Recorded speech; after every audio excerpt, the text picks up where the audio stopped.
Mayong adlaw sa inyong mga ka-farmers. Niya kita karon sa bukid kay maglampisa ta sa atong bayabasan mga ka-farmers no. Ana atong bayabas mga ka-farmers oh, ya kalinya. Padulong dito. Yan nakita niyo mga ka-farmers. Sana ka healthy ang atong bayabas no. Yan.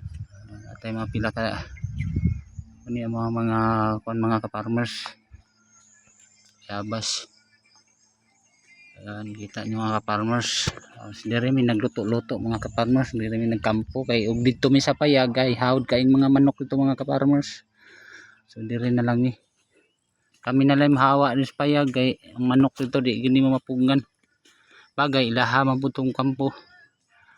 O ni mga ka-farmers ato bayabas. So sa among supporters, followers ug sa mga viewers. Palihog kong support kung mulabay kini sa inyong mga wall. Palihog lang kong comment, like.